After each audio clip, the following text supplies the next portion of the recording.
Good to see you all out there. This is Barbara Threecrow.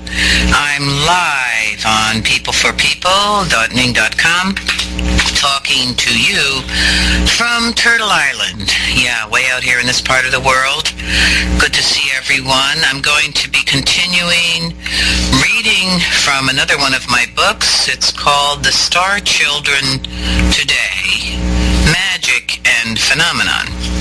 And I'm on chapter 3. I hope you've been with me from the beginning, but today, well, I'm going to be talking about the path to actualization, the missing key. Let me see what else we have today, the sacred web. So I'm going to be going into some interesting things here, and I hope you're going to stick with me and enjoy what I have to share with you. And so, the path to actualization. With certainty, the Aboriginals recognized an invisible, living force and an exactness to everything, and that everywhere was something unseen, yet pure and uncontaminated, as conspicuous as a conscious, living, breathing essence. They observed that these forces not only emanated from the earth itself, but that the earth was a living being and was in communication with all of creation. Indigenous people knew without question the existence of a conscious, intelligent designer who had created the world and the universe, and they had cooperated with this non-physical entity by practicing a structured system of observation and communication with nature. The indigenous people comprehended the whole of creation in relation to themselves, and they gained unparalleled knowledge. Their sensory abilities developed, and they traversed the threshold of the vibrational loop into the world of spirit. To express their gratitude, they became caretakers of the earth, and in return, those seen and unseen within the great mysterious engaged with them and guided them. All of creation recreates and functions according to an intelligent plan, and is realized by continually seeking the path of rebirth. The earth is identified as the mother. Creation is alive with breath and with song. The whole of the universe continually vibrates and hums with life. The Mother Earth expands and contracts her song of life. All exists within time and space, reflecting and responding to her voice and that of the non-physical and physical world, becoming one. The ancients believed this intelligent plan had emanated from a divine source, and its sacred patterns were duplicated within the unconscious of humanity. Having practiced conscious extension, our ancestors merged with this living essence and with the supreme intelligence, and through their ceremonies and building of monolithic structures, they had become one. They had witnessed the miraculous. They were shown the unseen, and the absolute configuration of the divine intelligence often appeared to them. Through their enduring relationship with this sacred came enlightenment. Enlightenment is never achieved through intellect. To become enlightened, we must first know and then experience our intrinsic nature as sacred, ourselves as the embodiment of spirit.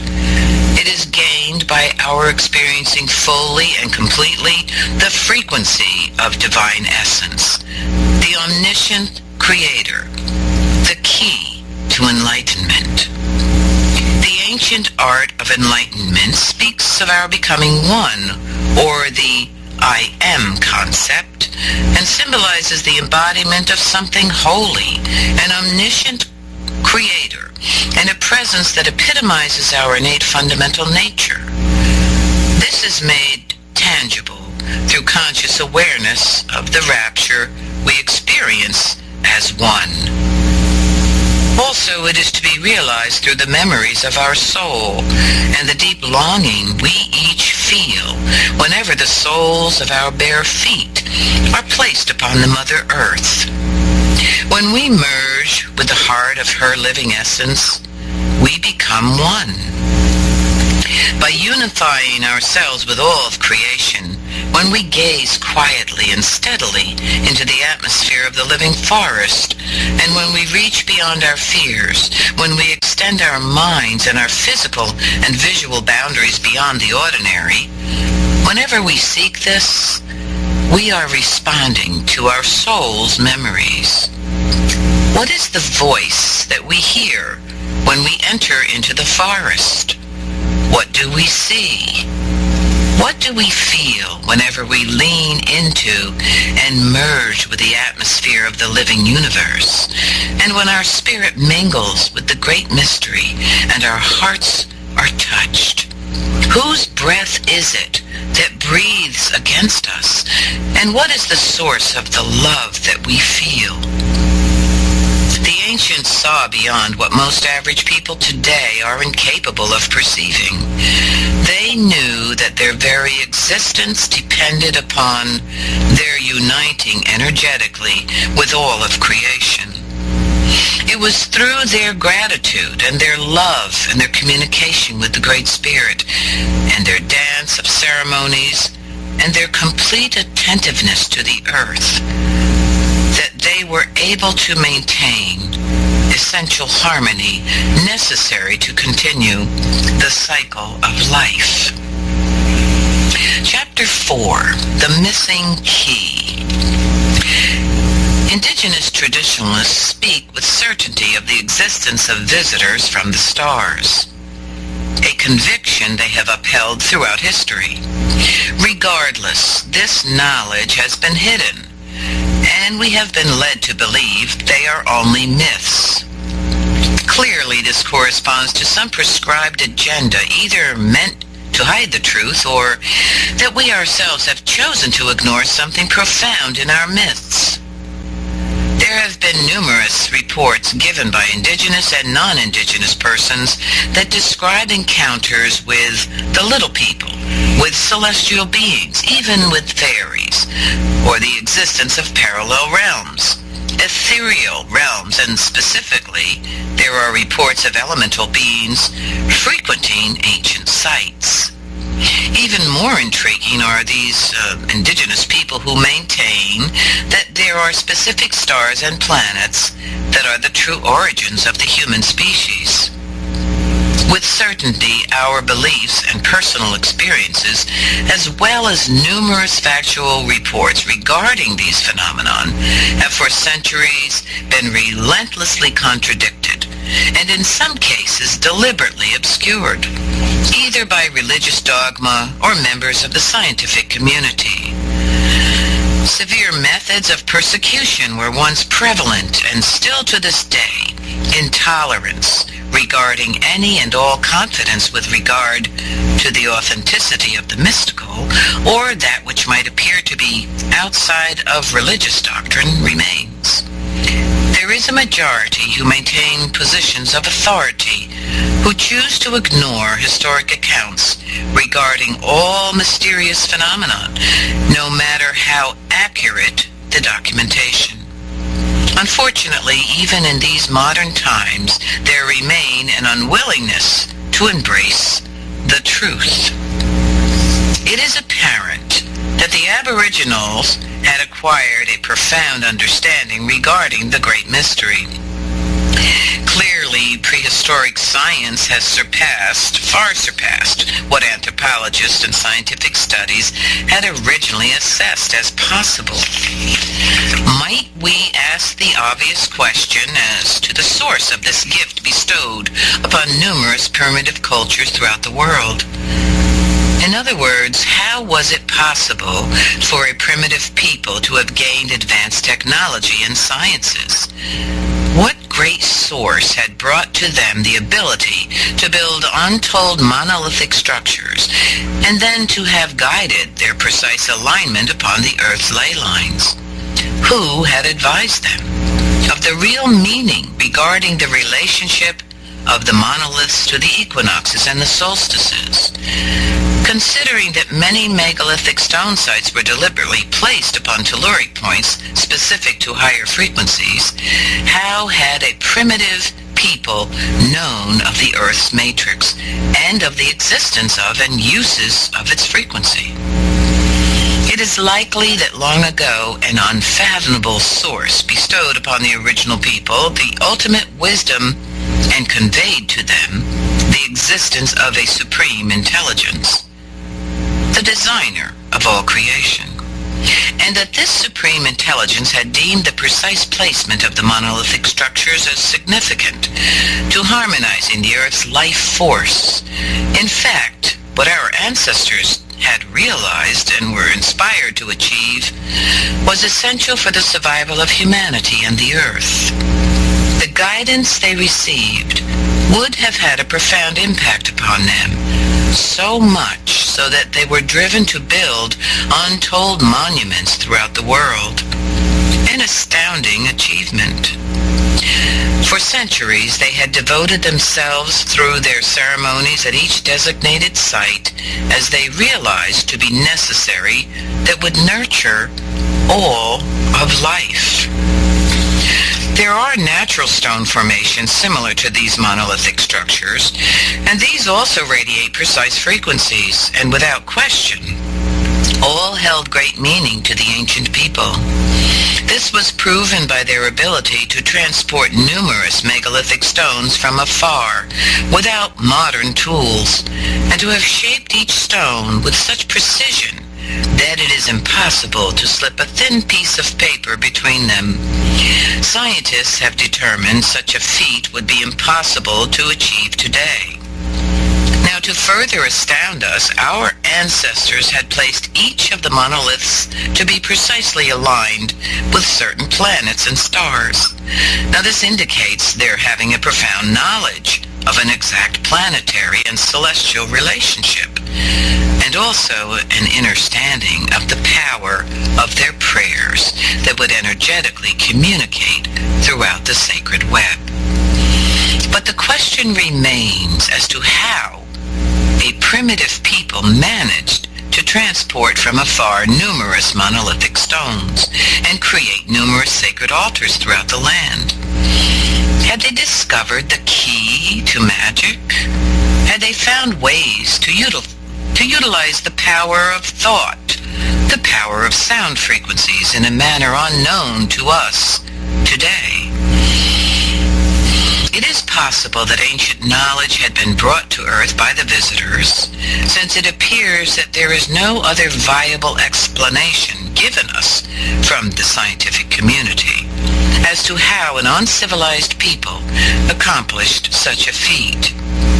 If it is true that there were visitors from other realms, as had been reported throughout our history, and if the visitors had knowledge regarding the significance of the Earth in relation to the universe, and also had abilities far greater than is known to us today, it seems conceivable then that the visitors would deem it necessary to instruct those living here on Earth how to utilize this power for the good of the whole. Perhaps it is true that there were those long ago who were given knowledge regarding the significance of sound and uses of frequencies and even magic. The ancients were able to somehow levitate massive stones and to position them with an exactness that could barely, if at all, be achieved with our modern tools. Recently, a native elder spoke of an earlier time when his ancestors did levitate and transport large stones using sound frequencies, and he said that it was their celestial relatives, the star beings, who had given them this knowledge. Chapter 5. The Sacred Web. The Earth's ley lines were naturally formed during creation, and this intricate system beneath the Earth's surface is indicative of a grid or a sacred web. Its function was to maintain the vitality of the Earth and transmit the Earth's life force throughout this universal web. We can better understand this enigma by studying the ancient art of Chinese acupuncture. What this does is it describes the human body's natural matrix points established throughout the body and aligned energetically, the function of which relegates the natural flow of qi. Qi, or the life force, is an energy that when activated sustains our health and our vitality. Now, whenever the qi is blocked, acupuncture, which is the placement of a thin needle at each of the matrix points, actually activates and opens the blockage and activates the qi. The energy flows. When enabled, this vital energy flows freely through our body from matrix point to matrix point, and this brings health and energizes us. But the Earth's telluric points have a similar function as does the human body's matrix points. Now, telluric points were formed automatically upon this grid and represents a specific place where the Earth's power is at its strongest. Telluric points are found throughout the world, and each emanates high frequencies, and each is connected to the Earth's ley lines. When free of obstruction and when activated through a conscious intention of prayer and ceremony, the life force of the Earth would then flow freely from point to telluric point and would energetically bring everything into balance throughout the whole of the web. The megalithic sites upon the Earth's matrix and telluric points represented sacred altars, and for centuries these were held in reverence by the ancient builders, who understood the importance of maintaining the Earth's life force. Now, this life force they activated through the power of ceremony, of sound, song, chants, prayers, and even offerings. Today we seek the hidden knowledge of our primitive ancestors, and we reflect upon their ability to ascribe identical symbols upon ancient structures, stone circles, and temples throughout the world. This has occurred without their having prior contact.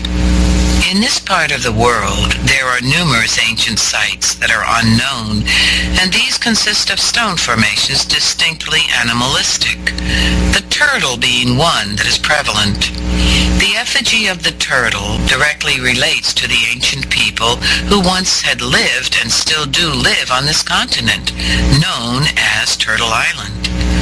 These sacred sites are also found to have been placed in alignment with specific constellations, equinox and solstices, the Milky Way, and yes, the Earth's ley lines. And many indicate similar, if not identical, mysterious messages, as are found at other ancient sites throughout the whole world. Similar carvings and figurative glyphs signify the divine feminine, and numerous cave drawings have been found throughout the world, and these appear to indicate early contact with celestial beings.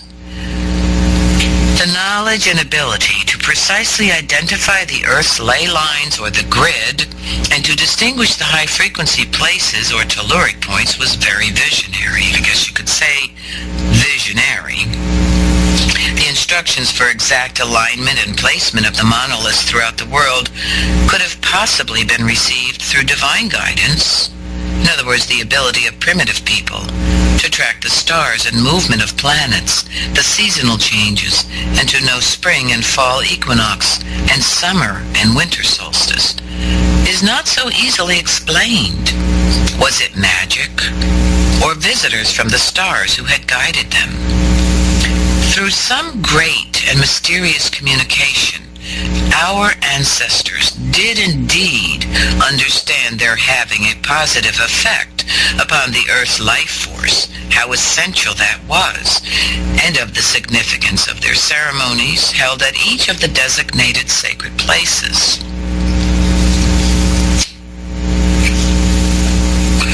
For centuries, the ancient people continued these ceremonies until they were forced to abandon their practices.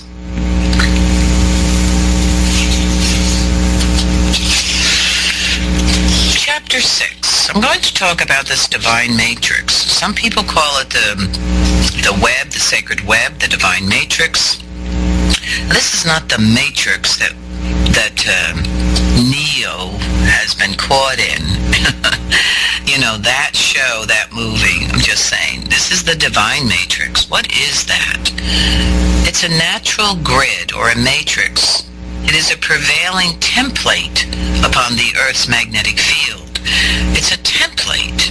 This embodies a divine essence whose function is to adjust the matrix according to the participation of the environment.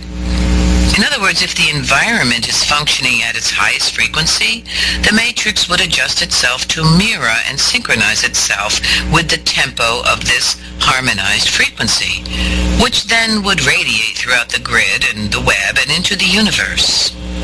So if we are to sustain the highest frequencies that are needed to maintain a steady rate of occurrence or repetition, it is desirable that we identify and then restore the ancient art of manifestation, and also to reestablish our communication with the divine essence of creation. The ancient method of utilizing sacred frequencies would harmonize humanity and also establish and support the well-being of the earth and the sacred web. To understand, to understand how we might contribute to this astounding arrangement regarding the divine matrix, it is important that we reflect upon the ancient knowledge regarding the intelligent response of this divine entity. The intelligent response to thought, to emotion, to sound, to frequency. The ancient builders were able to comprehend how their participation as co-creators was indispensable to manifesting that which would activate a universal response, and they had determined themselves to participate fully with this divine law.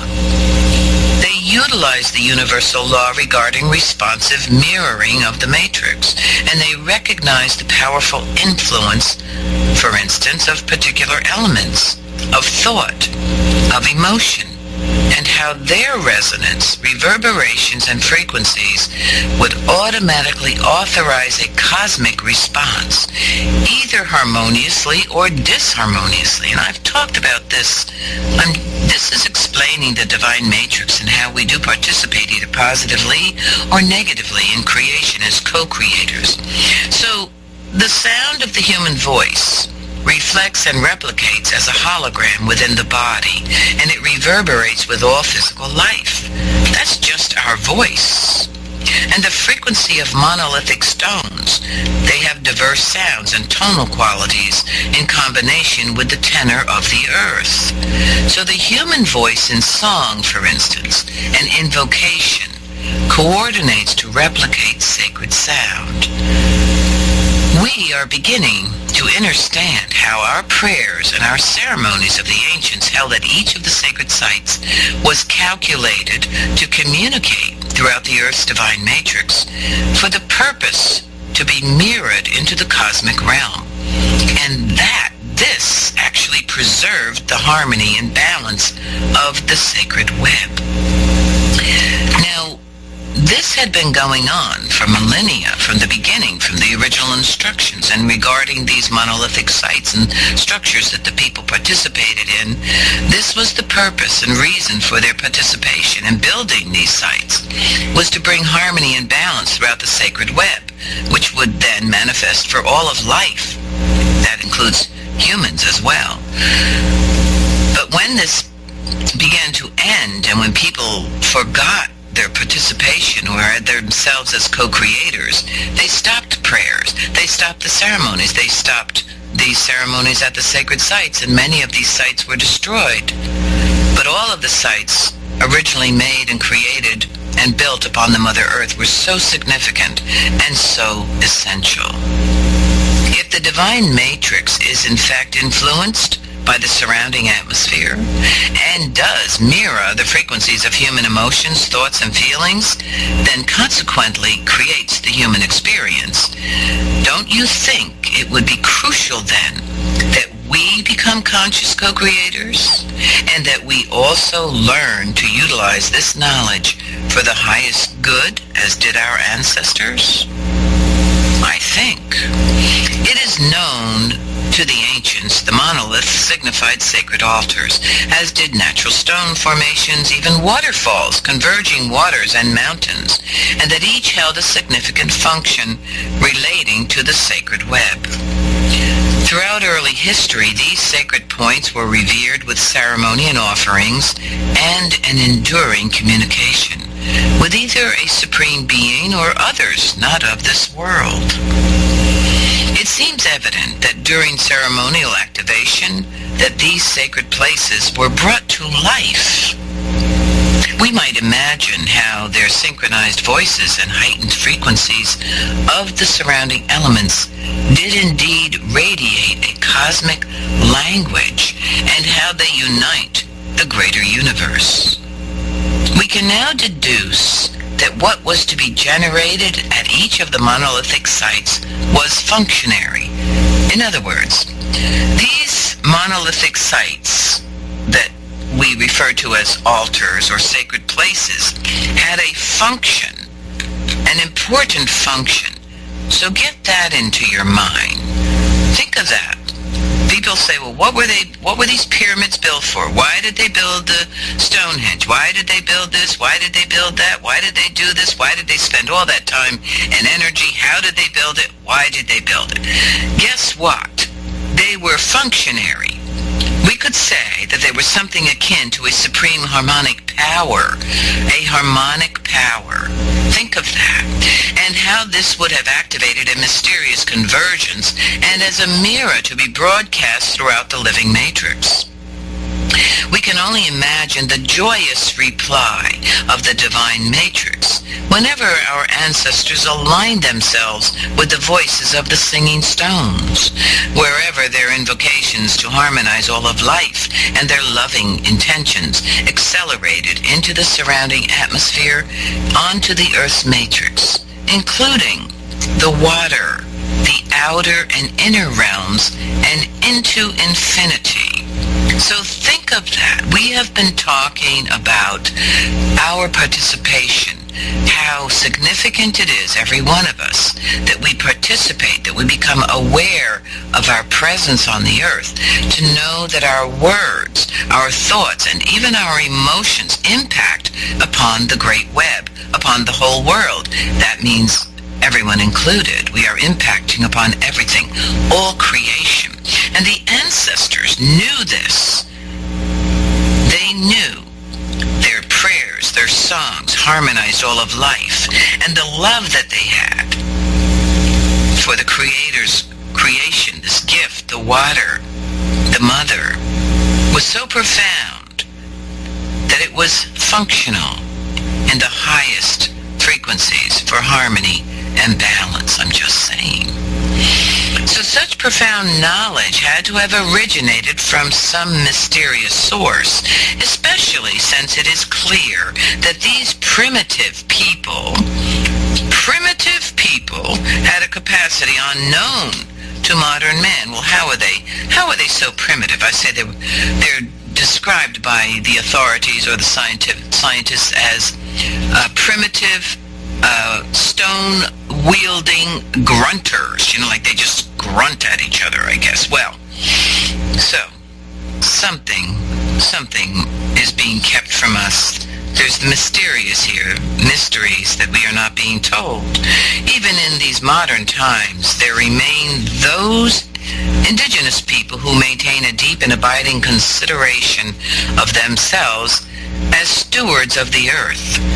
This can be better understood by their comprehension of the power of ceremony, of prayer, and of human voice in song, chant, and their sustaining knowledge regarding the significance of their ancient sites, of the accurate use of stones and other elements that are still utilized in ceremonies today. For generations, the ancient knowledge was passed to them through oral accounts and visionary experience. Their ancestors were the keepers of this knowledge and had sustained their original instructions as stewards of the Mother Earth. They had throughout centuries, with prayer and ceremony at designated sacred sites, utilized the varying octaves and frequencies of elements that correspond with the Earth's own frequency and all creation. What I'm saying here is that the ancient people knew certain elements had a frequency that corresponded with the Earth's frequency and all of creation's frequency. Now, this was vital information. We now realize how it was lost to many during the time that manifest destiny merged. With our understanding of and reinstating of these universal laws, we can only imagine the impact that humanity could have upon the divine matrix today if we would return to the ways of the ancestors. If we take up that baton or that wand or that sacred element and begin in our own way, in our own heartfelt, connected way, our love and compassion for the earth and for all of creation, we too could make an impact in a positive way. It is possible that a supreme intelligence had determined to synchronize all of creation with its multitude of sound, as every element, every planet, the earth, the moon, the sun, the stars, even black holes are known to radiate precise and distinctive sounds, as does the grass, the water, the trees, all creatures. Without confusion or doubt, all of nature was created to function harmoniously according to Creator's original instructions, and continuously this preserved the principle of the blueprint of the superior intelligence. Although humans also encompass individual song or tone, and these also reflect varying degrees of frequencies, most people fail to remember their original instructions or even how to best employ them. The ancient builders did utilize this knowledge. Their original instructions were upheld, as was their absolute knowledge that the universe consists of other intelligent beings, from which they continually received an enduring understanding regarding the Earth's life force. All was significantly linked to the sacred sites and the divine matrix, and with a conscious cooperation, the ancient people were able to preserve. The message from the Star Children is that it is vital that we take responsibility in regards to our original instructions, and we learn, as our ancestors did, to harmonize the earth and its environs, and that we also determine how to harmonize ourselves, our bodies, our minds, our spirit, by reclaiming this knowledge and the power once brought to earth eons ago for the good of all. So that is one of the significant messages of the Star Children. By the way, there are various timelines when Star Children were born, and And there has been an acceleration of star children I'm going to say about the last 20-some years. There has been an increase in the birth of star children to such a degree that even, I'm going to say, people in the medical field, like pediatricians, have noted an unusual upspike in well-advanced babies, well-advanced children being born, and they started to notice that,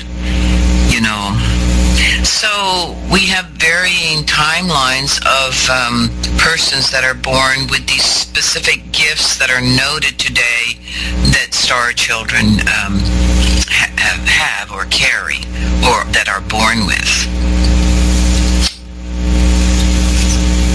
So one of the messages that they are saying to us today is that we take responsibility in regards to the original instructions given us, that we learn, as our ancestors learned, how to harmonize the earth and its environment. So you think, you might say, I don't know how to harmonize the earth and the environment, but we're talking about the frequency. Pay attention to when we speak of the frequency that you emanate, because you are emanating, no matter who you are, where you are, what you are doing, you emanate a frequency, a quality of tone, frequency, energy. And it can either be positive or negative according to what you are thinking and what your words are, what your emotions are. It's as simple as that, is to understand the power that you have, that you, every one of us, is a co-creator, that we are manifesting on a regular basis, either consciously or unconsciously. Either we're thinking that we are participating, consciously realizing, how do I want to participate in this great creation? What do I want to create? What do I want to manifest in life, in the world? Because when you go into that question and you place yourself in there and you sit and you listen and you pay attention, you must realize you are significant. You are part of the co-creator.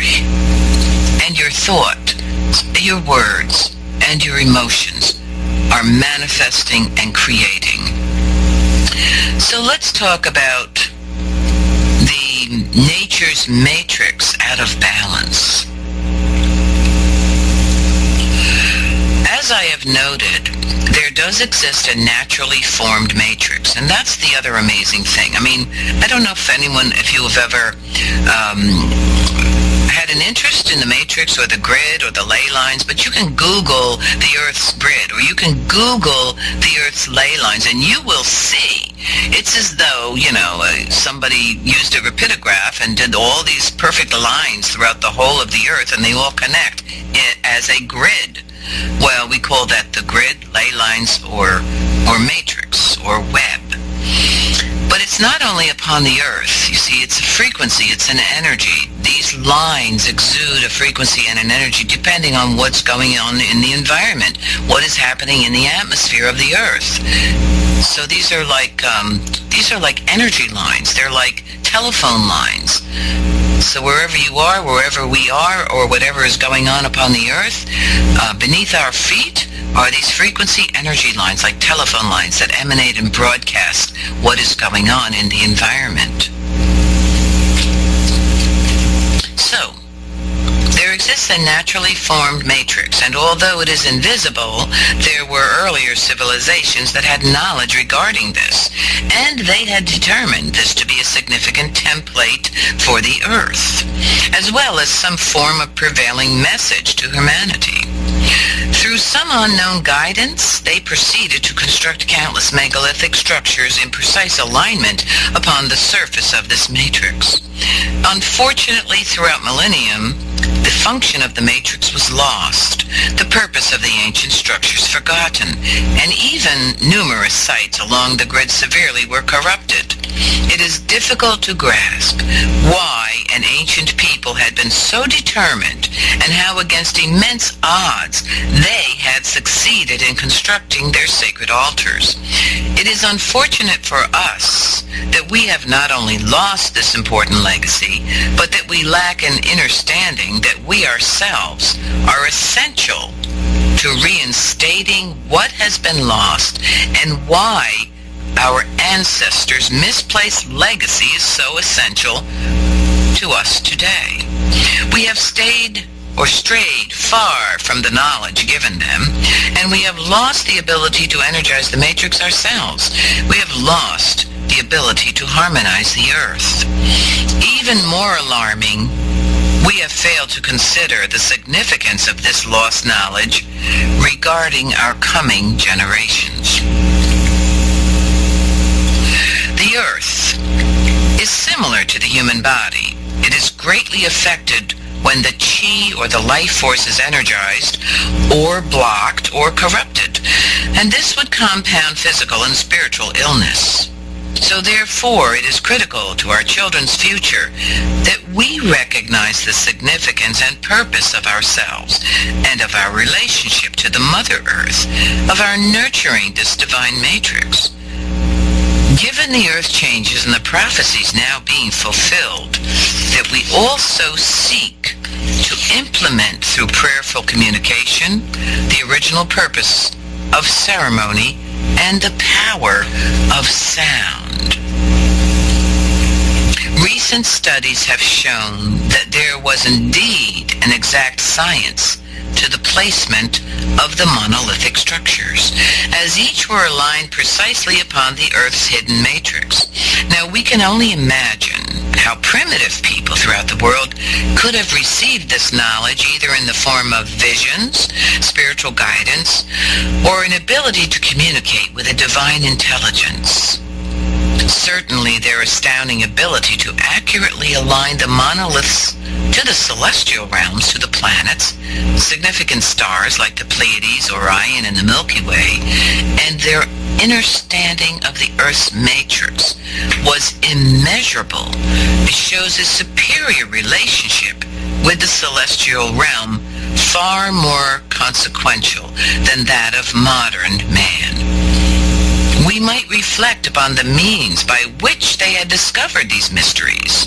Perhaps some unknown presence or visitor appeared to them. Since there have been numerous historical accounts and many legends that prescribe or describe unearthly visitors.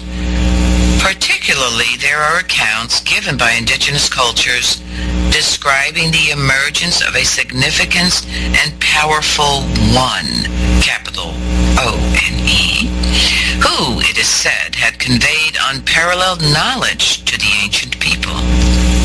Certainly, we can agree, a reflective and mysterious feat and a great achievement had occurred centuries ago, and that we are just beginning to realize it's essential to where humanity is today. Chapter 7. Today's Star Children. I'd like you to pay attention to this chapter, and probably from here on, to see, in fact, if you may identify, any of you listeners out there, and thank you for listening, if you might identify yourself as having some of these characteristics of a star child, or even perhaps one of your grandchildren or someone you know. Today's star children. The star children phenomenon illustrates the births of highly advanced children within a specific timeline. Recently, there have been documented births of numerous star children, some of them are called crystal or rainbow children, which indicates their arrival at this time is a momentous event in our history, and of the importance that we listen to the message they bring. Their wisdom and knowledge is far advanced, beyond our understanding of what a typical newborn would or should demonstrate. It is said that they bring a message from the star beings who have watched over the earth for millennia. Today, many of us have become aware of the alarming increase of earth changes, and the star children in particular speak of the necessity that humanity change their behavior before it's too late. The star children have a profound ability to comprehend what most is concerning regarding these earth changes. It is clearly attributed to humanity's increasing assault upon all that is sacrosanct. The star children are said to be old souls, some having lived upon the earth when greater and more enlightened societies existed, and due to the prophecies of the coming earth changes, they had agreed to return to help guide humanity. They typically exhibit a profound wisdom, having an innate sense of knowing truth, right from wrong, which includes a deep abiding understanding of humans' moral obligations, not only for the human population, but an obligation to safeguard the earth. The author of The Highest States of Consciousness and Future Science, John W. White, states the opinion, quote, "Human nature is changing. Evolution has not stopped, and a new race and a higher form of humanity is emerging." This viewpoint demonstrates a deeper understanding of the historical and most recent increase in the birth rate of star children. Might we consider that this higher life form embodies the originator of spiritual law, the one creator that governs nature and all of life accordingly? If we are to survive, it would be necessary to cultivate this within ourselves. The times we live in are those of the awakening, a time of humans' transition into a new species, of our attaining enlightenment, of becoming aware, alert, and compassionate.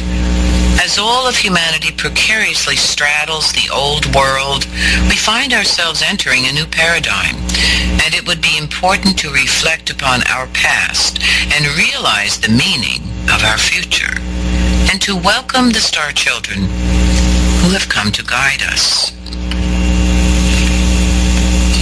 Now here's the unique star child. Some mainstream doctors are increasingly alarmed and even surprised as they find and confirm specific characteristics of star children. Upon recognition of their advanced psychic abilities and their demonstration of distinguishing traits, some have remarked that it is as if these children were descended from space aliens. And now I'm quoting actually what some of these doctors have said about these children. I will repeat it in case you didn't listen. Just saying. Now, some of these doctors have remarked that it is as if these children were descended from space aliens. So this perception may be due to recent studies that explain that a majority of star children, listen to this, have unusual blood type or lower than normal body temperatures. Now these are some of the indications. So if you want to know if you are a star child or somebody that you know, so we're talking about unusual blood type, lower than normal body temperature, some even having an extra vertebrae. Most have extremely sensitive to electricity and electromagnetic fields. It is noted that star children display advanced hearing abilities. Some have the ability to thrive on very little sleep. Now, not all star children have these characteristics. They have some of them, but not all of them, and each one is unique as well. Certainly there are those who experience sleepless nights or describe their being awakened from a deep sleep at specific times each night. And other signs indicate a star child describe the profound effect these children have upon those who come into their proximity. It is also noted that people are drawn to the star children as they appear to exude compassion and an energy that some describe as a profound love, and that when in the presence of these children, many feel a deep sense of inner peace. Star children have a soul-chosen mission specific to their reincarnating within this present timeline, which does fulfill one of many prophecies that are in direct correlation to this transitional time. So beginning in the year 2012 and continuing for the next several years, prophecy declares this to be an auspicious time, as we have reached the end of a cycle and have entered a new dimension known as the fifth hoop of peace. The earth changes are upon us, as even scientists are alarmed at the increase in the global warming, global changes, and the Earth changes. It is understood by many, especially the star children. Now, I'm just going to pop in here and say, I wrote this book in 2014, and so now we know that the sun is creating some issues and problems here, and you will hear my sister Patty, Walking Turtle, will talk about that a lot of times on our show. Okay, so there is something going on, definitely the changes in the Earth. So it is understood by many, especially the star children, that this is a period of evolution of human consciousness, that we are being given an opportunity to attain enlightenment. The star children convey the truth and bring awareness of what humans have forgotten. They realize that a great majority are spiritually lost.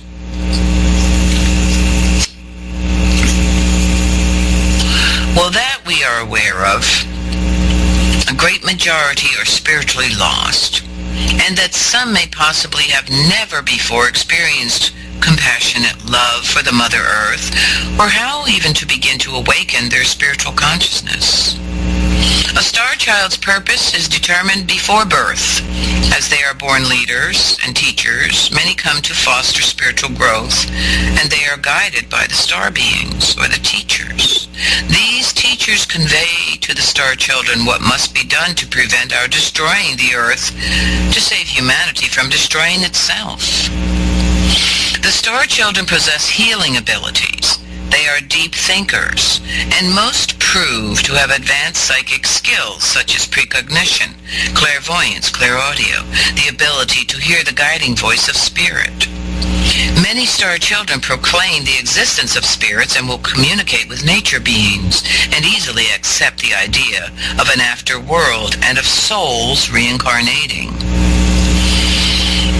A quote given by the author Brad Steiger in his book Mysteries of Time and Space revealed that death does not disturb very many of the star children at all.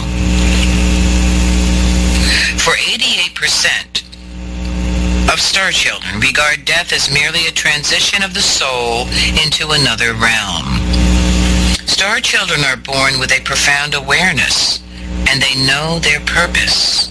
And although their abilities are well advanced, they will be subjected to society's opposing beliefs. And unfortunately, some of them may be influenced by the disregard for the Earth others are programmed with. Therefore, they may experience confusion, and some will display anger at society's refusal to wake up, which of course is not a solution, as we know. Are you asking questions, Gaz? I see you're writing caps. I don't know. Okay, I'm going to continue here with Starborn Memories. A majority of star children have remarkable experiences of occurring phenomenon from very early age. A certain percentage may have experienced a life-threatening illness or other type of traumatic event in early childhood. Some describe having had a near-death experience and may recall having been taken into the light and then told that they must return to Earth. Some have been visited by angels or fairies, and others have prophetic dreams or psychic tendencies that bring predictive visions.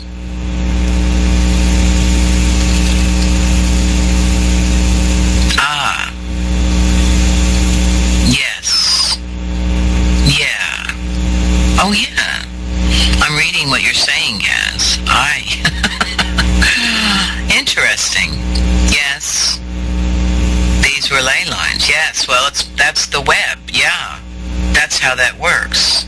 I've seen that web myself. Yeah. So, starborn children. Okay, some have been visited by fairies, angels, and have prophetic dreams or psychic tendencies that bring predictive visions. And I was born with a caul, and I've had these, and I think many of the star children were probably born with a caul, C-A-U-L, if you don't know what that is. Skeptics believe these experiences are reflective of a child's wild imagination. So have you ever been told, oh, you just have a wild imagination?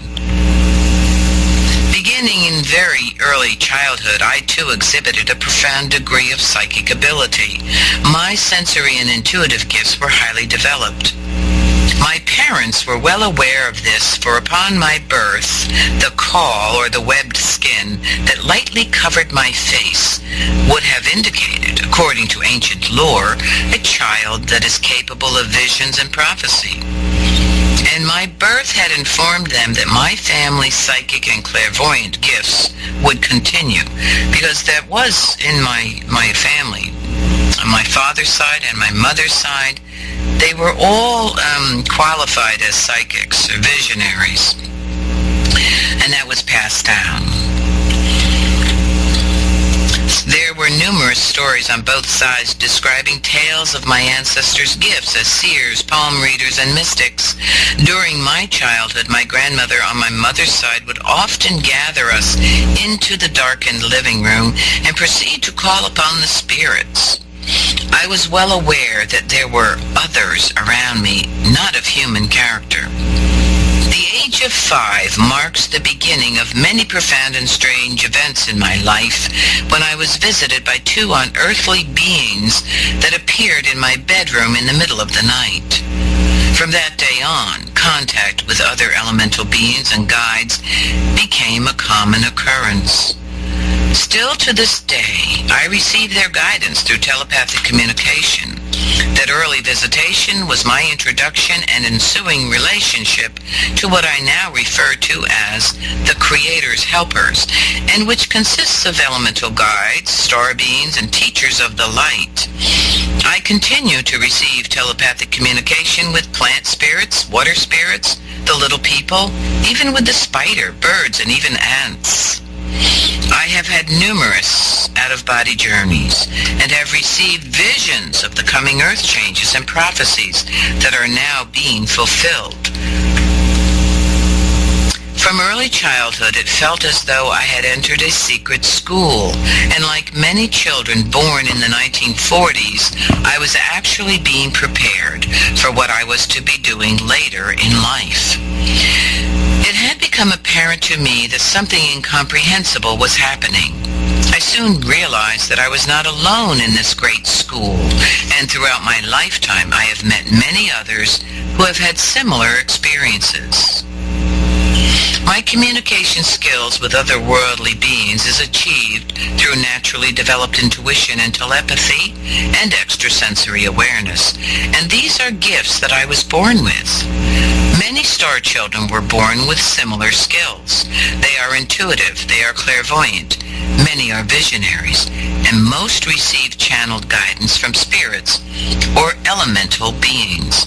Within our midst, there are shamans and seers, and those capable of receiving factual information from a higher divine source. Okay, I have just a few minutes. I'm finished reading this part. I'm not done with this one chapter, Starborn Memories. There's a lot more that will indicate to you what a star child is. And I hope that you're paying attention to some of these, because you might be a star child out there. I have a suspicion that some of you are. I really do. I hope you enjoyed what I'm reading. I hope that you've received something, and that you will, come back next week, because there's more here. I love reading this. I haven't read this book in a long while. And thank you very much for being here with me. And stay tuned for Stone Hobbit. She's going to come up, and I know she's going to have some really awesome stuff to talk with you about, as she always does. Thank you, Gaz, my brother, and thank you, everyone, for being here with me. I love you all. Pilamaya Doksha.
So glad to see you all here on People for People. It's me, Barbara Threecrow. I've arrived, and I'm going to be reading to you from my book, The Star Children Today, Magic and Phenomenon. And thank you all for continuing on with me from the beginning of my reading, because it really does help. I think when you start from the beginning, you kind of know what on earth I'm talking about. So this is, I'm reading here from Starborn Memories. And good, thank you, Rob. Thank you for that. That's good to know. It's nice to see everyone, yeah.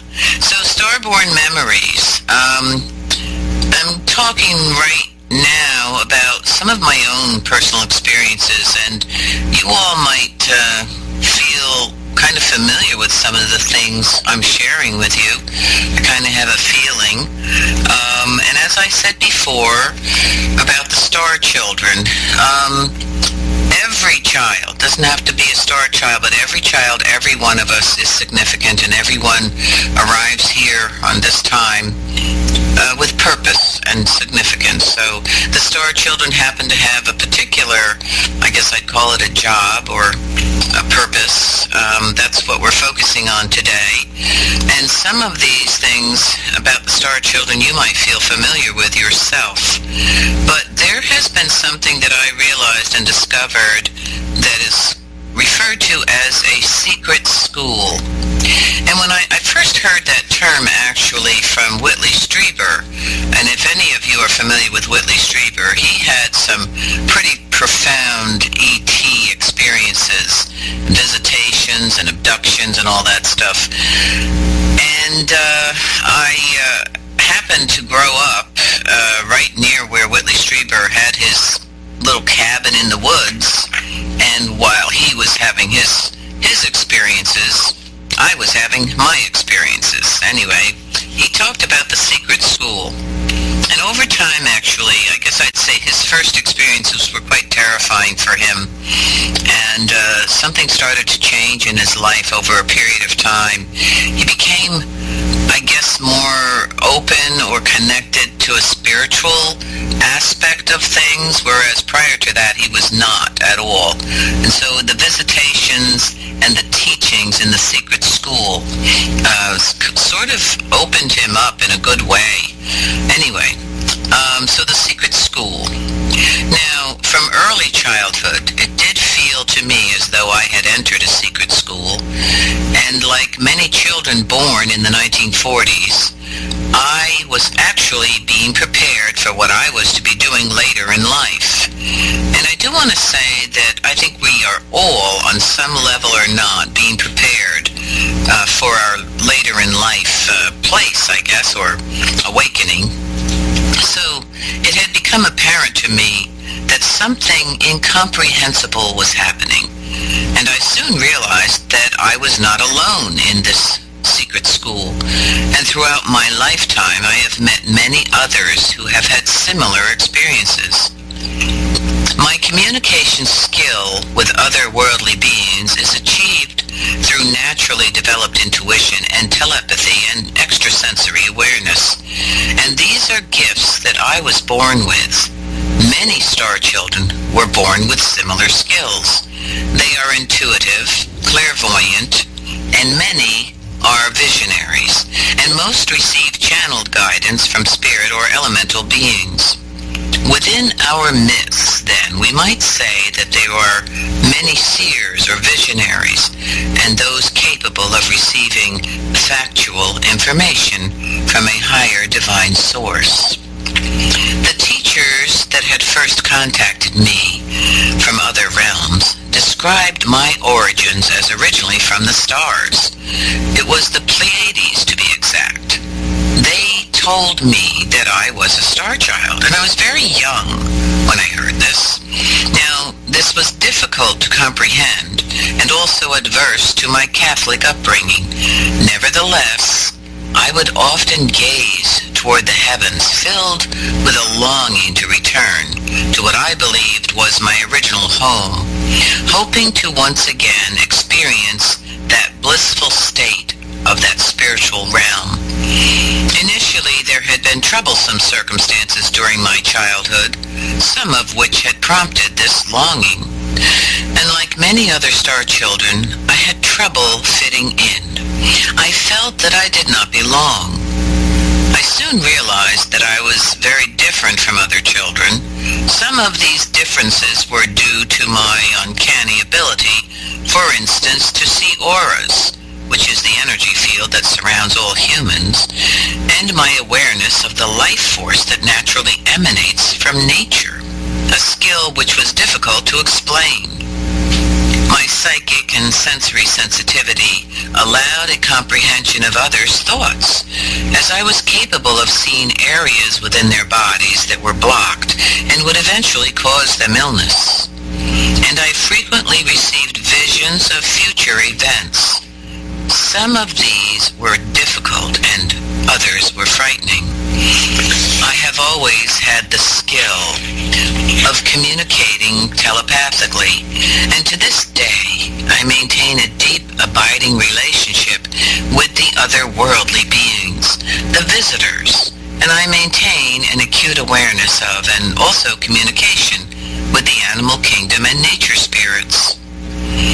My instincts informed me that most others were living their lives inside a confined belief system, and this I found difficult, if not impossible, to assimilate. But I soon realized many untold truths and blatant lies regarding ourselves and even our history. Specifically, that we are trained to believe that we are powerless, that we are non-essential and insignificant. So early in my childhood, I had realized that in order to be accepted, that I must submit to the ruling system, and that due to generations of false beliefs, most of humanity is utterly lost. Although the truth of their sacredness may remain lost to them, I did realize that a greater number were seeking answers, yet they suffered from a deep and unfulfilled longing. I have come to realize that this longing is spirit, who is desperately pulling at us to wake up, wanting us to remember our original essence, and to know that we are all sacred children, that we are significant, and that everyone has a purpose to fulfill. Chapter 8, Care of Our Children and the Star Children. The return of the Star Children tells us that we are living in a decisive moment, the age of prophecy. Star children have been returning over many lifetimes, and it is probable that you, or even that your own child or grandchild, may also be a star child. Those who were born in the early 1940s could possibly be the grandparents of a star child today. During this recent incarnation, the star children will take the lead as teachers and will assist those who need help during the earth changes. Now, I have to say, one of my grandchildren I knew was going to be coming as a star child, and when he was born, on the base of his thumb, in that little soft, puffy area, there was a star in the crease, formed a little star on his left hand, and I knew that he was a star child. And actually, I call him Jumping Star Boy. That's his name. So they will support others who suffer spiritual emptiness and those unaware of their original agreements. Star children have returned at this opportunistic time, as was their original agreement. Their purpose is to fulfill the prophecy that humanity attain enlightenment and secure this new world, the fifth hoop, 1,000 years of peace. So it is imperative for those who are not categorized as a star child to know that you are also as significant, and it is your part as well in healing and nurturing the earth. There are pattern profiles and specific characteristics which indicate a star child. Although not everyone possesses all of them, a realized quota is important to note. There are complex and esoteric attributes that signify a star child, and some are distinguished as self-contained, and these indicate that one is in possession of a deeper inner knowing of their purpose. From the very beginning, a star child experiences a heightened awareness and profound knowledge received from a viable source. And without question, the star children maintain an instinctual wisdom, and this places them outside of the norm and a realization that they are indeed different. Now, this instinctual wisdom, okay, I want to just mention that because I do believe that we all have this natural wisdom within us, innate within us, instinctual, and it does signify one of the signatures of a star child, but I do believe we all have this. And also I believe that that has been sort of dumbed out of us, or I guess I'd say denied, or we are told that it's untrue, or we're crazy, stuff like that. So I do feel that every one of us has this true nature, just saying. blueprint of the superior intelligence. What is that? That's a good question. What is the blueprint of the superior intelligence? Okay, I'm gonna speak about this because this is very important.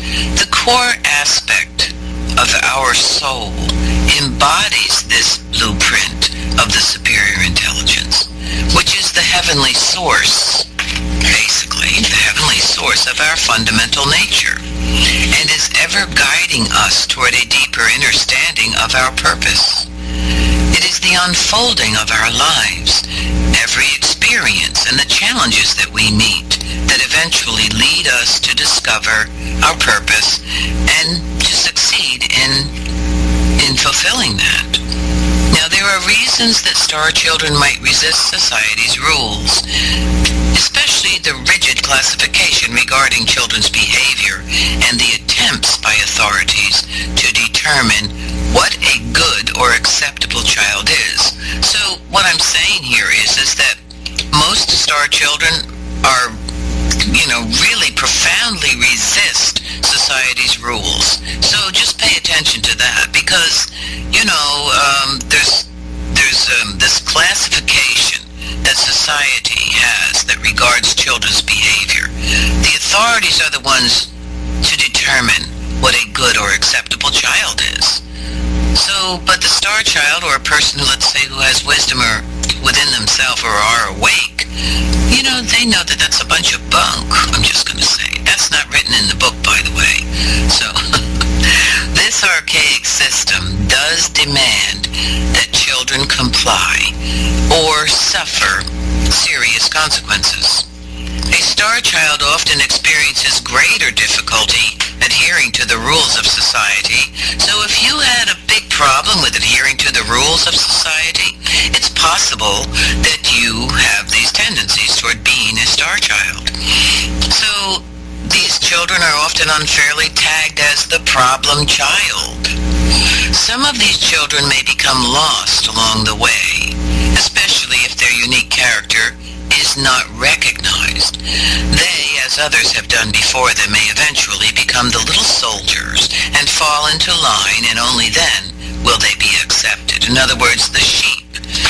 Even star children for a time can become sheeple if they don't have the support, and if they have a real, intense struggle and challenge. Sometimes they give up, they give in, and they comply. These are the children who will need reassurance that they are not alone, and they need someone to guide them to withstand these types of pressures from society. What is our fundamental nature? Star children view the world from an exceptional perspective, which is derived from an awareness of what I call the Christ consciousness that resides within them. But it is within you too. So again, I want to emphasize it is not just the star children, but the star children have they have an awareness that there is that essence within them. They also recognize this fundamental nature within each of us, and they are here to help guide us, to guide everyone, hopefully, to realize their own divine essence. We know that throughout history that we have been told by those who claim themselves authority what is acceptable in regards to our children, how to teach them, or rather how to train them to be good citizens. This rigid structure has proven to be extensive throughout our history and had originated from an archaic customary viewpoint. Clearly, neither does it honor the divine essence, nor does it recognize children as sacred. In fact, it seems a deliberate arrangement by a group of miscreants to eliminate individualism. We are each of us born with an original essence. I call it a fundamental nature that primarily consists of sacred elements, and each of these elements is a building block that originates from a divine intelligence or source. Every child, then, is to be considered a divine creation. In fact, their very presence is a miracle. The realization that children are sacred, that their original essence is godlike, is contrary to the authoritarian system and its determination to undermine this truth.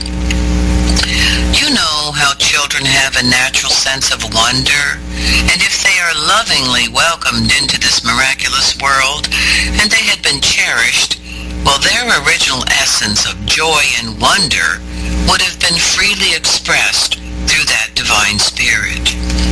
A child's unique qualities and creativity would develop naturally. They would love unconditionally, without fear of harm or even betrayal. When a child is cherished, their original essence is nurtured.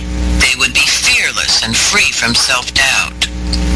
Every child's true nature is playfulness, adventurous, and creative. Above all, children should be free to express themselves to the delight of their parents. So a cherished child would not experience shame. A cherished child would not experience despair.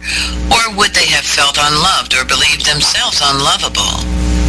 When a child is treated as sacred, they would have received all that they would ever need, and their foundation would be strong and stabilized with that which cherishment conveys. They would be fearless. They would be capable of meeting all of life's challenges and also to fulfill their dreams. When we listen, and when we open our hearts and our minds and comprehend every child's unique spirit, they will bloom to their fullest potential. Unfortunately, the archaic system is based on fear of the truth, and the experts have a different agenda, which is to systematically crush our children's spirit. The truth that there is indeed a history of visitation of otherworldly beings, and that there are teachers to many star children, would be threatening to those whose agenda is to control the larger population. It is the star children who have great wisdom to share, and they have returned to help humanity bring peace to our world. Recently, a 6-year-old star child was asked what he thought might be the job that humans were given, and he replied, "We are supposed to take care of all the sacred things." Star children often feel that they don't fit in, finding it hard to adjust to a family even they believe that they couldn't possibly belong to. A majority believe that they were adopted, some holding out hope that their real parents will rescue them. Because of their unusual abilities, those children are often lonely. Therefore, they often have secret friends. The little people, for instance, or other elementals, are drawn to star children, especially to those they see as troubled. It is most difficult for a child when they are not believed, and their parents order them to not speak about their strange experiences. Due to this, star children describe feeling frustrated, particularly when others believe their experiences are due to a wild imagination. Star children know that their experiences are not imaginary, that the dreams they have are more than just dreams. And a majority of star children express their feeling isolated and lonely, with no one to tell about the magic that they've experienced. And some determine that it is not safe to talk about this phenomenon. Had your own experience been so strange or bizarre that you felt that you might be crazy, or at least weird? If so, well, you are not alone. There are numerous others who have had similar childhood experiences. Although children are more open and they see the obvious, their natural instincts may also become tainted by society's demands. So they may become overwhelmed. They may feel threatened by society's need to maintain the status quo. Some most likely will come to doubt their fundamental nature and may ultimately ignore guidance from their inner spirit. And no longer would they believe in magic. Instead, they believe that they must fit into the rigid box that society prescribes. The sacred circle and the starborn query. In this chapter 9, I'm going to be talking about a list of particulars that may signify that you are a star child or that someone that you know. Now, again, I have to say that not all of these, not all star children possess every one of these signatures, but a great percentage, often. The sacred circle and starborn query.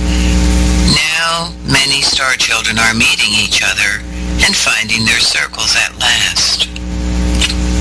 They are realizing that something grand is happening and beginning to remember who they are and why they are here.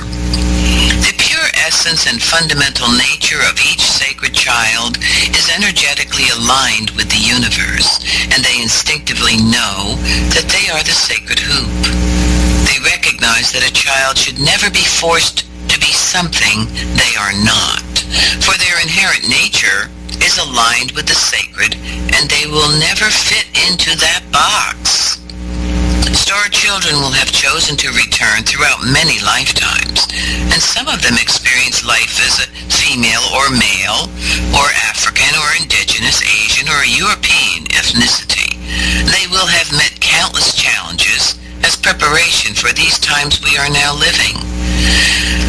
Their hearts and their spirits are strong, and they know without doubt that we humans are all related, that we are the children of the earth, and each is a significant part of the sacred web of life. And we have arrived at this crucial time to find ourselves at a crossroads. We had promised that we would return. It is time to begin to speak our truth regarding sacred knowledge. This Christ consciousness that is spoken of will prevail as the star children are the light. They are workers of light. They are healers, teachers of the origin of humanity, that we come from the cosmic realm, that we are many nations, and we are one. Written below is some of what signifies a star child, and the questionnaire is to assist in our understanding or understanding some of the characteristics and pattern profiles that define the star child. Now, as already was noted, a star child may either possess all or only a certain percentage of these anomalies.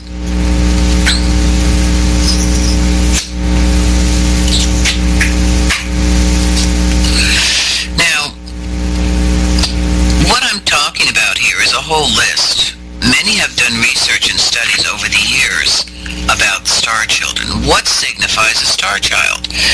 And so it's interesting that these studies have shown, number one, that a star child often has a signature unusual blood type. For instance, Rh negative. 2, unusually low blood pressure. 3, extra appendage or transitional lumbar sacral vertebrae or a natural bone fusion. So I have some friends who have a daughter who had 6 toes instead of 5 on one foot. And you know, that's interesting because, well, of course at birth the doctors removed that, but there's other things that the doctors remove that nobody really remembers or knows about. But I myself was born with a bone fusion in my sacral area, and my sister was as well. And we both have, I guess you'd say, have been born with psychic abilities. And I don't know particularly if the bone fusion signifies that, but I'm just noting that some of the signs here about a star child: extra appendage, transitional lumbar sacral vertebrae, or natural bone fusion. There may be others, by the way. Number 4, they are hypersensitive to smell, to pain, to touch, to light,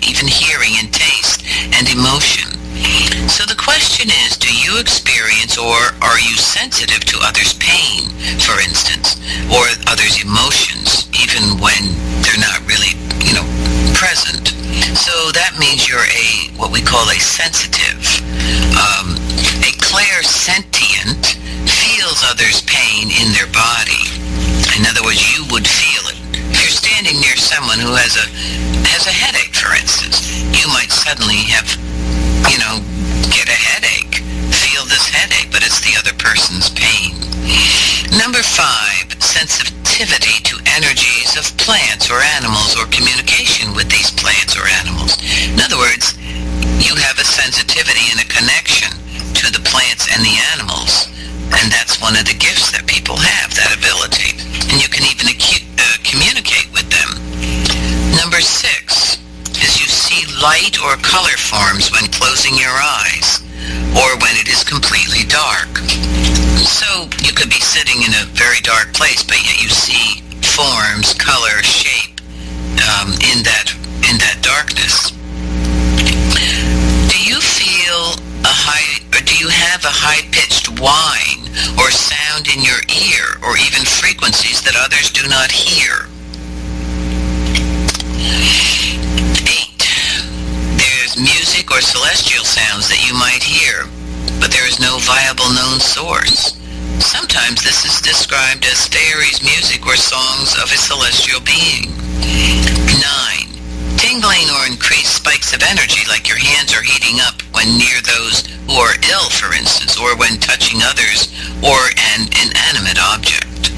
For instance, people who are in the healing field, their hands will often tingle or increase in energy when they're thinking that the person is ill and they want to do a hands-on healing. So it's just to be aware of these things. Do you see auras or fields of color around people? Have you seen auras, the aura around trees? Because it does exist, Actually, everything has an aura. Do you need lots of sleep, or can you function on less? Were you a favored child? Were you unliked? Were you unwanted?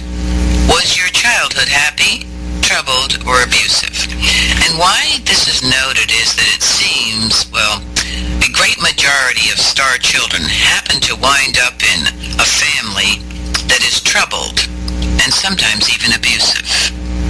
Now, I equate that to, I'd say, a life experience that challenges us so that when we get to a point that we are actually able to help others because we've had those same experiences. Number 13, was nature your sanctuary? Did you feel that you are or were being watched there? In other words, did you spend a lot of time in nature? Was that your sanctuary? And did you have a sense that you were being watched? Okay, Rob, yes, you do see auras, and you have about 4 or 5 hours a night. Okay, great. I have seen auras since I was very young. I didn't know they were auras, though. Just saying. So we find these things out later. I used to see things around people or know that they were lying to me when they were speaking.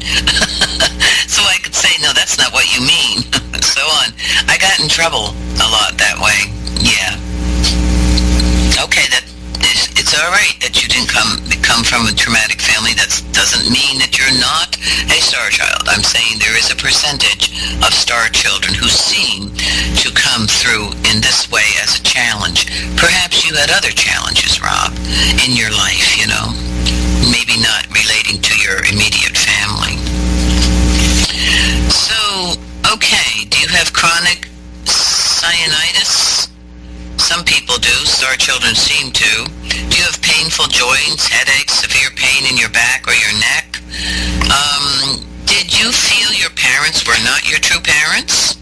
Did you or do you feel that you came from the stars or someplace else? Oh, well, that's one of the signatures, Rob, if you were listening to what I read, I think last week. Yeah, in early age or early time when you could have a tragedy, a trauma in your early life. It could be be a death of someone or a grave illness. Yeah, it's okay if you don't identify as a star child. Yeah. Okay. All right, I'm going to continue. This is fascinating. Have you ever yearned for or wanted to return to a place that you considered your true home? Maybe it really wasn't here on Earth.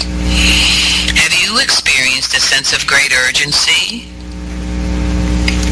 Have you felt that there is a short time to complete some mission yet to be defined? Have you felt that you have been searching for something all your life? Do you have a sense that the time is now and that you have a purpose relating to something bigger yet to be fulfilled? Did you have unseen friends as a child? Like the little people, for instance, or fairies, or spirits, or light beings, or even angels? Do you or have you received telepathic information? Have you a sense that you have been taken to a secret school or being trained for something important? Okay, I'm on number 23, and there's quite a few here, so heads up on this because there's a lot of information that might signify that you may be a star child or someone you know. Even your own child may be. So, have any of you seen a UFO? Have you seen spheres of iridescent lights or globes of light? Do you experience buzzing in your ears or even a high-pitched whine preceding or during a psychic experience or at any other time? Unnatural or unusual abilities in art, music, math, healing, acting, precognition, animal communication, or communication with other elementals like plants or trees or stones or water or places. Do you have any of these unusual qualities? Have you had to have you ever had to rely on your instincts? In other words, are your instincts frequently correct? And that is considered unusual, like, yeah, wow, Angel, okay. Cool. I know, I said, before, if you were paying attention, that I knew I wasn't the only one on this earth and that we've all been meeting up, so it's really kind of nice when that happens. So here's one that is kind of important. Have you had dreams of earth changes or pending disasters like floods or end-time images? I think it was several years ago, many people were having major dreams on floods, like tsunamis and floods, serious stuff. Some people have other types of end-time dreams. Excessive interest. Are you attracted to crystals, stars, eagles, UFOs? Are you curious about the UFOs beyond just, yeah, I'm interested, but really curious? Hummingbirds, storms, the Pleiades, Seven Sisters, nature itself, waterfalls, crows, ancient cities, paranormal or metaphysical studies like mystical arts, indigenous cultures, Egyptian studies, or other ancient cultures, even dense woods, hills, mounds, mountains, caves, dolphins, crop circles, or ancient symbols. In other words, do these things that I just noted really draw your attention? Like, really draw your attention? Like, I've always been so interested in Egypt, that's one. A lot of people are interested in that, but I've sort of am really intrigued by that. Certainly, caves draw me, as well as I find the crop circles are very powerful messages that we are being given, and that they have been over centuries, by degrees, becoming more and more unique and, let's say, how do I want to say it, developing the sacred geometry in their workings. Have you noticed that? Because crop circles originally in the 19th century, early and mid-19th century, were just that. A circle in the crop. That was it. They were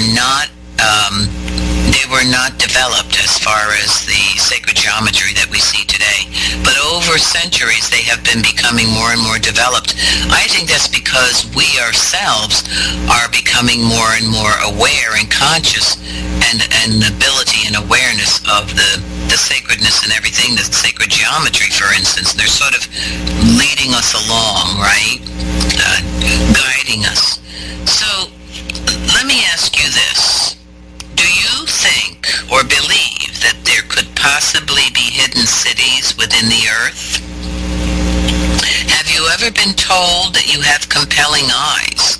That's another signature that a lot of star children have, compelling eyes. Like people say, oh, your eyes are beautiful. You have beautiful eyes. Just saying. Have people told you that they know you upon meeting you, but actually you've never met them? That has happened.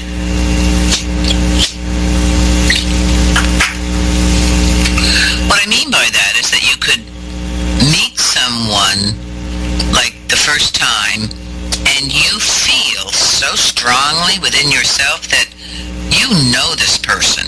And they might even say, yes, I know you, but I've never met you before. So are some people familiar to you, yet you are meeting them for the first time? Here's another one. Have any of you out there have had flying dreams? Or visits from otherworldly places, or parallel realms? Have you ever visited any of these places that seem so real? You're in the dream time, but you wake up and you feel like that was real. Have you ever had flying dreams? I used to as a child. I used to fly around a lot. Do star children have a particular color of eyes, Barb? There is a percentage of them that have these brilliant blue, like a azure, or like this brilliant turquoise or blue. I don't know. It's a really striking color. Yeah. Yep. There you go.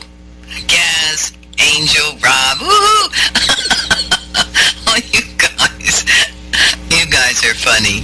Ooh, do you have brown eyes? That's okay. They could be striking too. Are your eyes, have anybody ever say you have beautiful eyes? The eyes, they say, are the window to the soul, right? They don't have to be a brilliant blue or green. You could have the eyes, that present themselves in that way, show that you have a beautiful, beautiful heart, Just saying. No, okay. Nobody with flying dreams out there? Are you attracted to planets such as Venus or Sirius? Have you spent unusual amount of time gazing at the stars, the moon, and the night sky? Yeah, flying dreams, okay. Are you really drawn to gazing at the stars? Really spending time out there? It's important to you? And here's a question for you. Do you believe in the existence of other life forms beyond planet Earth? The question is, do you believe that there is life out there? Just saying. You kind of have a feeling or believe that? Yeah. I spend a lot of time out there looking at the stars. So, yes. Have you seen movement? Here's one for you. This happens to me a lot. So you're in your room or anywhere. You could be outside, and suddenly on the corner of your eye, you see movement or a shadow nearby, and you look quickly and there's no one there. Has that ever happened to you? Have you had special things taken where you put something that's special to you, you put it somewhere where you know where it is, and now you're looking for it and it's gone, and you know where you put it, but dang, it's gone. And guess what? It shows up in the same place where you originally put it several days later, or even a week later. What is going on? Well, I realized that my experience, that was the little people. The little people, or star beings, the same thing. They like to take your things and hide them for a while, and then they'll bring them back just to get your attention. Just saying. So do you feel others' energies? Do you feel their pain? Are you able to read other people's thoughts? Have you received a message, either telepathic or any other way, that states that now is the time? And do you believe we are entering a crucial period in history, in Earth's history? I mean, do you have the sense that we are entering into a crucial time? You know? Just saying. Do you believe in reincarnation? Have you ever experienced past life? Just asking. Have any of you out there experienced a past life? So, are you interested, or are you drawn strongly to the myths of civilizations such as Atlantis, Egypt, or Lemuria? Are you intrigued by these ancient cultures? Yep. Do you believe that you are destined for something greater, that you are to be involved in something significant, even monumental? Yeah. Have you heard while you're asleep or awake a voice that calls your name out loud, yet there is no one there? Yeah, I certainly have. My name being called and nobody's there. Cool, right? Have you had loss of time while driving? Or maybe on other occasions? Having no recollection of where you had been. I think you said you've had loss of time. I mean, while driving, right? I know I have. Specifically, for some reason, it seems like when we're driving along, people find that they have loss of time, you know, and you don't know where the heck you were. Yeah, Neo, you also. I still do. I don't know if you have any memories of your childhood, but sometimes you have like a big blank spaces when you're trying to recall childhood, like you have only specific memories and they seem to be limited, like, you know, like what happened, what was going on in my childhood? I have limited memory of that childhood. I think a lot of times because we're not here, we're off to school. Just saying. So, here it is. Here's the one I was referring to. So, in your early childhood, did you have a major upheaval, illness, trauma, dramatic change during early childhood? That's the question, because that can indicate. Do you have recurring dreams? What are your recurring dreams? I used to have water dreams. For years and years and years, I had these dreams of floods everywhere, and it was all dark and ominous. And they would be like over and over and over, I would have these dreams, you know. Have you ever had, while you're sleeping, some sense of a presence and you were unable to wake up? Like you're kind of like frozen or stuck? You know, you can't move, but you have a sense someone's there. Let me ask you this. Okay.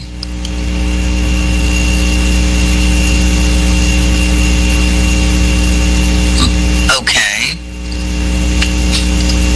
Wipe? Oh. Okay. No, Angel, drugged. Oh, you feel drugged. You weren't drugged. I mean, it feels like you're drugged. Okay. Yes, I'll have to think on, Neo, what you're saying on that. Yeah. Everything with healthy to overwritten, everything with healthy memory. Yes. Yes. Yes. Yes, Gaz. Me too. Oh, yeah. Me too. So, have you had periodic depression, headaches? Sometimes they relate to earthquakes or other types of disasters. I mean, I think you have to start paying attention to this if you're interested, because a friend of mine used to get these crushing headaches periodically, and I asked her to check in the world to see if there were any earthquakes during the time, you know. And sure enough, her headaches were aligned with the earthquakes.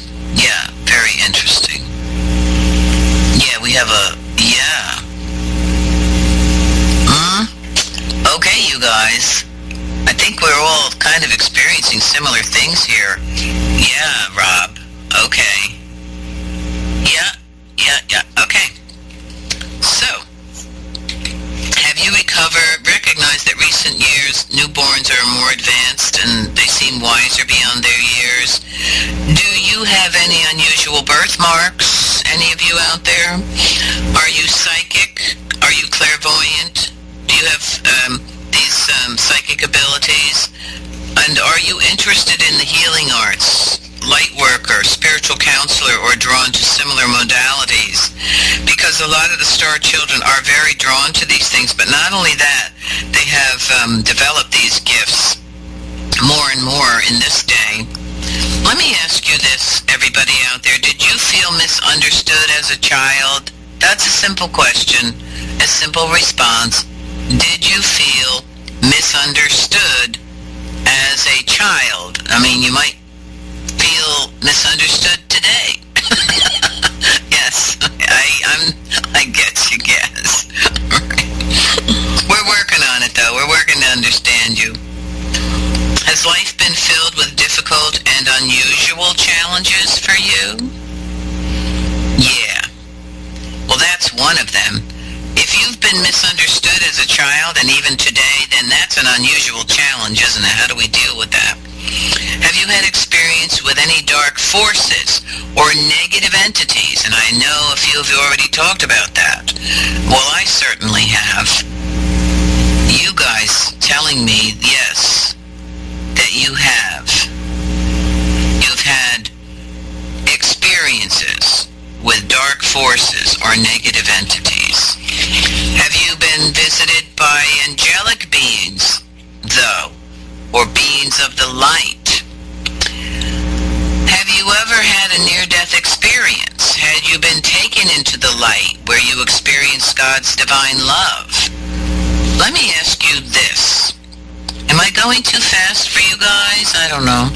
I don't have the countdown here. I'm trying to get through this.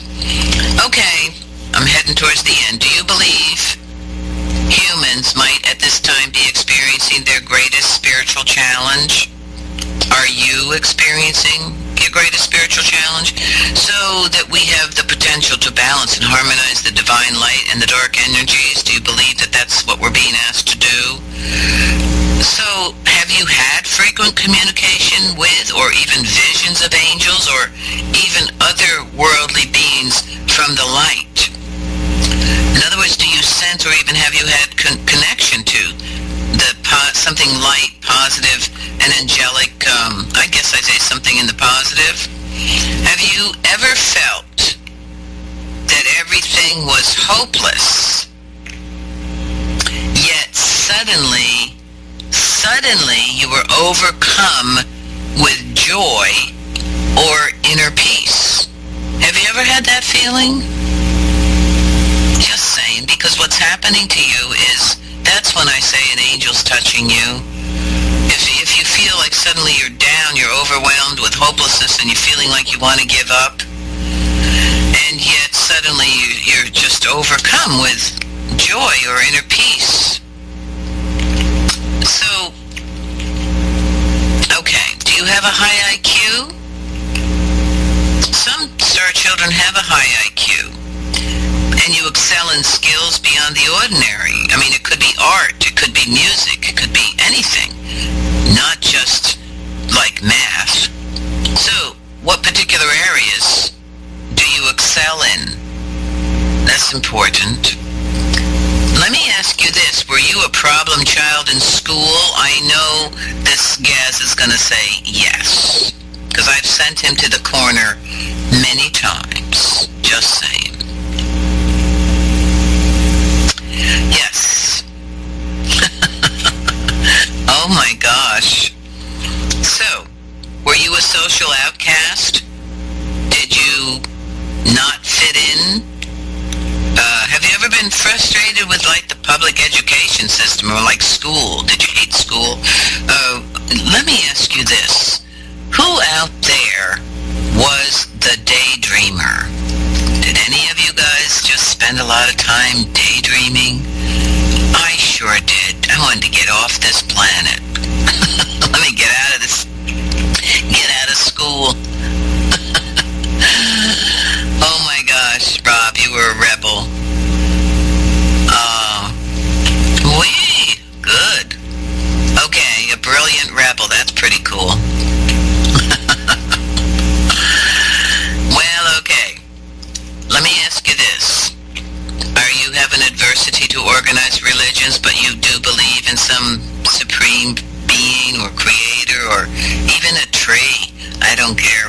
Just something other than organized religions. Does it kind of make you annoyed, angry, or, those organizers?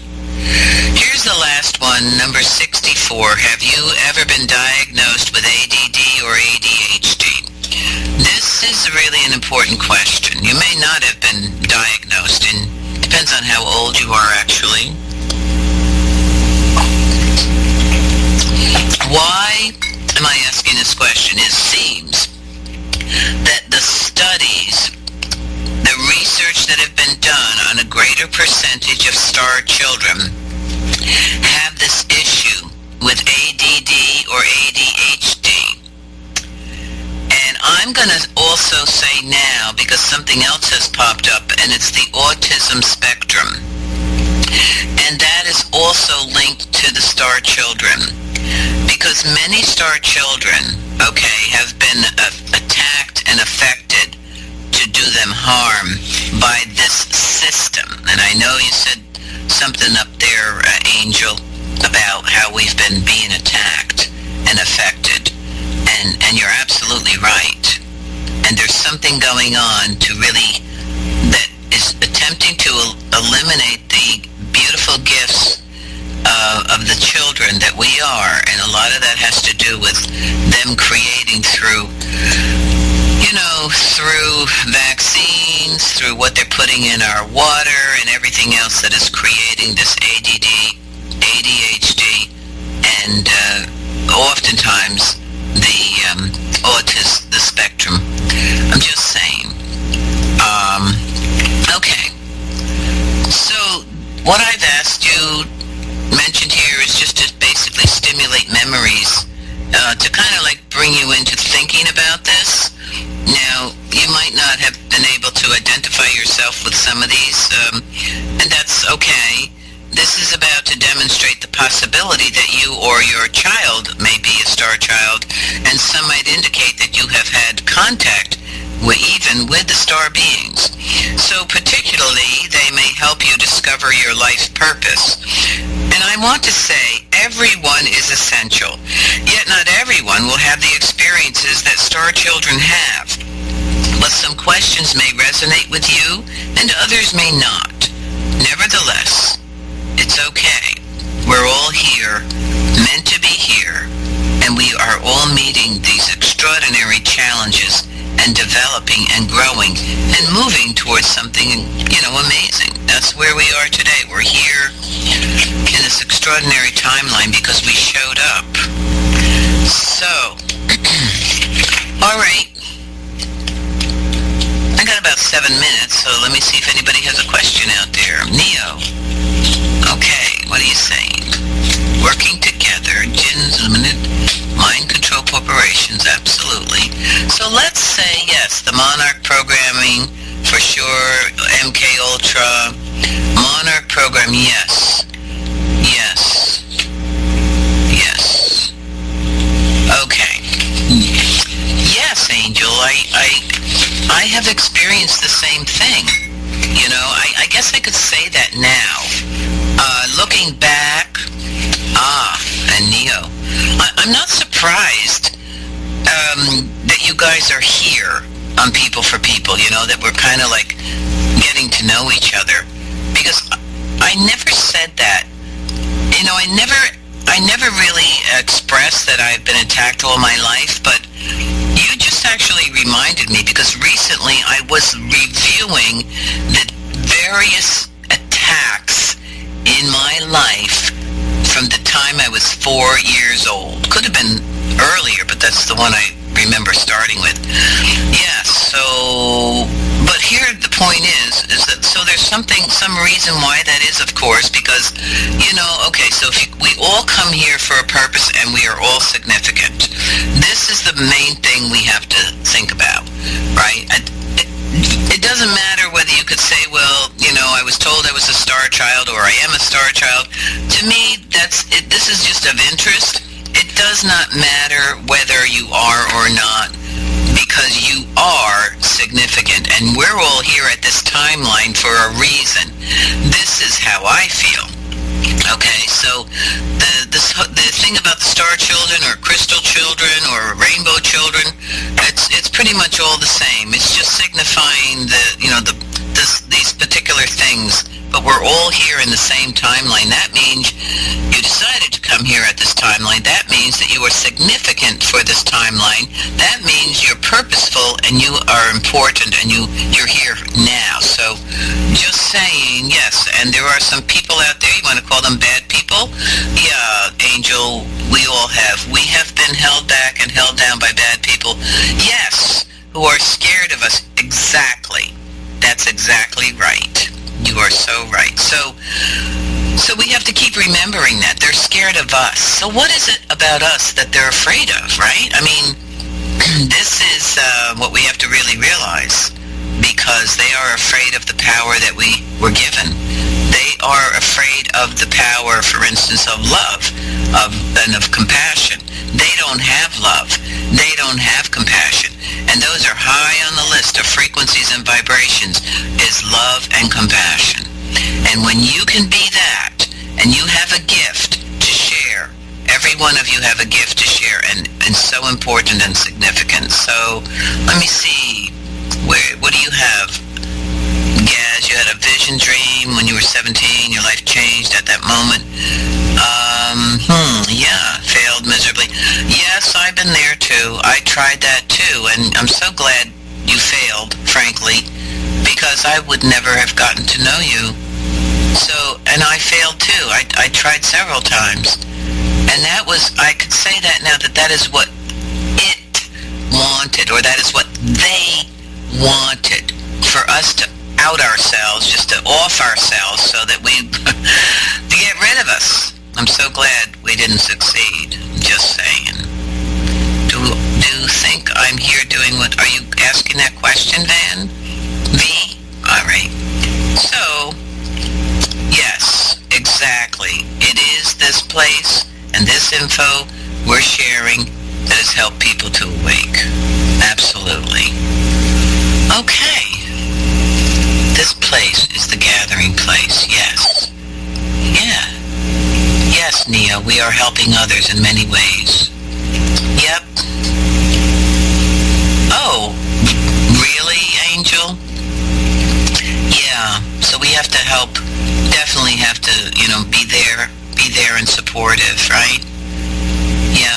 Yep, Ooch, absolutely.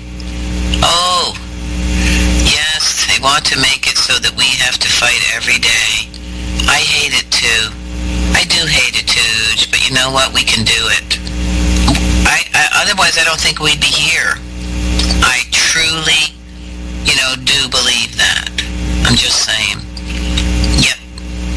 They are afraid. They are afraid of us, as we can see very clearly.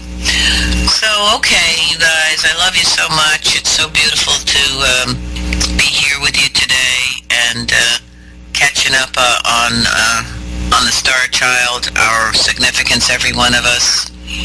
It's okay. We're all here together. You're not alone. That's good to know, because for a long time, I felt I was all alone. For a long, long time. Now I know I'm not alone. And that's a beautiful thing. Yeah, so we're not alone. It's amazing to me, ironic, how many of us all feel the same and have the same kind of feelings and experiences, right? You're welcome, and stay tuned for Stone Hobbit. She's coming on like strong after me. Good stuff following.